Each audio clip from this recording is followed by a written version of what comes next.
Selamat pagi teman-teman. Oke, saya mulai dulu ya. Assalamualaikum warahmatullahi wabarakatuh. Oke, kita langsung saja ya, melanjutkan pembahasan kita sebelumnya, yaitu tentang broadcaster. Nah, jadi di dalam dunia broadcast itu tidak bisa dipisahkan dari yang namanya marketing era modern. Nah, di dalam marketing era modern itu ada internal change driver dan juga external change driver. Nah, internal itu faktor dari dalam, jadi faktor perubahan dari dalam. Nah, contohnya itu dari dalam organisasi media itu sendiri, dari perusahaan broadcast itu sendiri. Nah, faktor-faktornya itu bisa berupa inovasi teknologi yang dimiliki, lalu bisa SDM atau sumber daya manusianya, lalu juga strategi perusahaan broadcast itu. Dan juga faktor yang terakhir itu adaptasi terhadap tren digital, seperti itu. Nah, lalu eksternal itu faktor dari luar, jadi faktor perubahan dari luar. Nah, jadi faktor eksternal itu segala hal yang di luar kendali perusahaan broadcast tersebut. Contohnya seperti perubahan perilaku audiens, lalu ada kompetitor baru atau pesaing baru, lalu regulasi pemerintah, contohnya ya undang-undang seperti itu. Lalu ada perkembangan platform digital, contohnya seperti di TikTok, YouTube seperti itu. Lalu ada juga tren global. Nah, jadi kita harus bisa beradaptasi untuk menghadapi external change level tersebut. Nah, lalu di marketing era modern ini ada marketing plus 2000. Nah, marketing plus 2000 ini diungkapkan oleh Pak Hermawan Kertajaya. Oke, jadi di marketing plus 2000 itu ada 4C and 5P. Oke, jadi 4C ini ada company, customer, competitor, dan juga change. Oke, kita bahas satu-satu ya. Jadi company itu perusahaan ya. Jadi perusahaan media tersebut. Lalu yang kedua tadi apa? Ya, customer itu konsumen. Nah, jadi konsumen dari broadcast modern itu mereka biasanya ingin konten yang relevan, interaktif, dan tentunya mudah diakses. Seperti itu. Jadi kita sebagai seorang broadcast modern itu juga harus mengenali segmentasi audiens. Nah, segmentasi audiens itu bisa berupa usia, minat, dan juga platform yang digunakan. Nah, lalu yang ketiga itu ada ya kompetitor atau pesaing.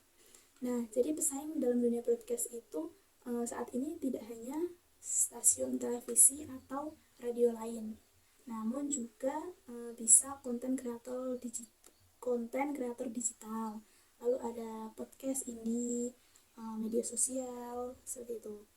Nah, jadi kita sebagai seorang broadcast itu harus bisa terus berinovasi dalam membuat konten dan juga distribusi. Oke, C yang keempat tadi apa? Ya, change atau perubahan. Jadi perubahan yang dimaksud itu bisa berupa perubahan teknologi atau bisa juga perubahan kebiasaan konsumen. Ya, seperti yang sudah saya bahas sebelumnya, perubahan konsumen atau audience itu bisa berupa saat ini mereka tuh lebih suka video pendek atau reels atau video VT TikTok itu. Nah, jadi kita sebagai seorang broadcast itu harus adaptif dan juga responsif terhadap tren seperti siaran video pendek tersebut. Lalu selanjutnya ada 5P. Nah, yang pertama ada produk, yang kedua price, yang ketiga place, yang keempat promotion, dan yang kelima power. Oke, jadi produk itu produk. Nah, produk utama seorang broadcaster itu adalah konten. Nah, kontennya itu macam-macam, bisa berupa berita, hiburan, podcast, dokumenter, dan lain-lainnya. Oke, lalu yang selanjutnya price atau ya harga. Nah, dalam dunia broadcast itu harga itu bisa berbentuk langganan, contohnya subscription, terus bisa juga iklan ya, seperti itu. Oke, P yang ketiga yaitu ya place atau ya place itu distribusi. Nah, kalau distribusi itu dulu hanya melalui frekuensi radio atau televisi. Nah, sekarang kita juga bisa menyebarkan konten-konten kita melalui berbagai platform digital. Ya, bisa melalui YouTube, Spotify, Instagram, TikTok. Bahkan kita juga bisa membuat website. Nah, jadi distribusi itu bisa menjadi kunci untuk menjangkau audiens yang lebih luas. Betul. Lalu P yang keempat apa tadi? Ya, promotion atau promosi. Jadi kita sebagai seorang broadcast itu perlu mempromosikan konten kita. Bisa melalui media sosial, lalu bisa melalui partnership, seperti itu. Nah, kenapa sih kita harus melakukan promosi? Kenapa coba? Ya, jadi tujuan promosi itu agar brand atau konten kita itu lebih dikenal dan diingat oleh audiens. Oke, P yang terakhir ada ya power atau kekuatan.